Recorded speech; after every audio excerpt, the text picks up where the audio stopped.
സംസ്ഥാനത്തെ സ്കൂൾ തുറക്കുന്നതിന് മുൻപായി പാഠപുസ്തക വിതരണം പൂർത്തിയാക്കുമെന്ന് വിദ്യാഭ്യാസ മന്ത്രി എൻ ഷംസുദ്ദീൻ മലപ്പുറം ബുക്ക് ഡിപ്പോയിലും higher secondary regional deputy director ഓഫീസിലും നടത്തിയ സന്ദർശനത്തിന് ശേഷം മാധ്യമങ്ങളോട് സംസാരിക്കുകയായിരുന്നു അദ്ദേഹം. സ്കൂൾ തുറക്കുന്നതിന് മുൻപ് തന്നെ പുസ്തകങ്ങൾ കുട്ടികളുടെ കൈകളിൽ എത്തേണ്ടതുണ്ട്. അച്ചടി വൈകുന്നത് വിതരണത്തെ ബാധിക്കാതിരിക്കാൻ ബന്ധപ്പെട്ടവരുടെ യോഗം വിളിച്ച് കൃത്യമായ ധാരണയുണ്ടാക്കിയിട്ടുണ്ടെന്നും മന്ത്രി വ്യക്തമാക്കി. മലപ്പുറം ജില്ലയിൽ ഇനി വളരെ കുറച്ച് പുസ്തകങ്ങൾ മാത്രമാണ് വരാനുള്ളത്. മെയ് 30 മുൻപ് ജില്ലയ്ക്ക് ആവശ്യമായ മുഴുവൻ പുസ്തകങ്ങളും എത്തിക്കാൻ കഴിയും. 3 ദിവസം മുൻപ് തന്നെ ആവശ്യമായതിന്റെ 80% പുസ്തകങ്ങളുടെ അച്ചടി പൂർത്തിയായിട്ടുണ്ട്. സ്കൂൾ തുറക്കുന്നതുമായി ബന്ധപ്പെട്ട് ഫിറ്റ്നസ് പരിശോധനകൾക്കും പ്രവേശനോത്സവത്തിനുമുള്ള കൃത്യമായ ഗൈഡ് ലൈൻ നൽകിയിട്ടുണ്ട്. പാങ്ങ് സ്കൂളിലെ അധ്യാപക നിയമനം ദിവസങ്ങൾക്ക് മുൻപ് തന്നെ പൂർത്തിയാക്കിയിട്ടുണ്ട്. വിദ്യാർത്ഥികളുടെയും സഹാധ്യാപകരുടെയും മാനസിക പ്രയാസങ്ങൾ പരിഹരിക്കാൻ മഞ്ഞളാംകുഴിയാലി MLA ആലോചിച്ച് വിദ്യാഭ്യാസ വകുപ്പിന്റെ നേതൃത്വത്തിൽ കൗൺസിലിംഗ് ഉൾപ്പെടെയുള്ള പ്രത്യേക നടപടികൾ സ്വീകരിക്കുമെന്നും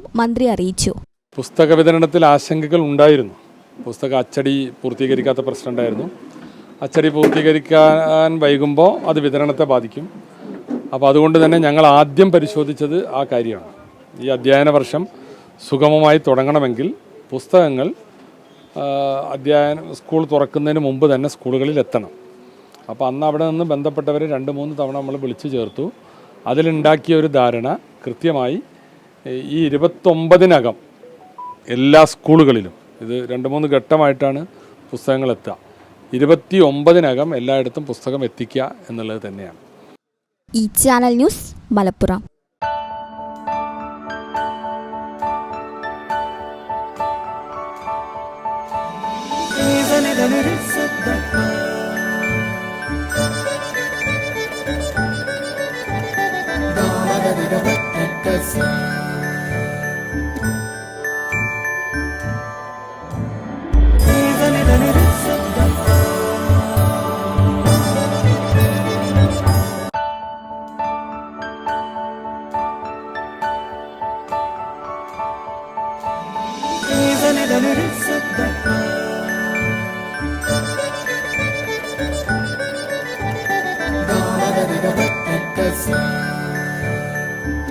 Qatar golden diamonds, Calicut road, Valanchery main road.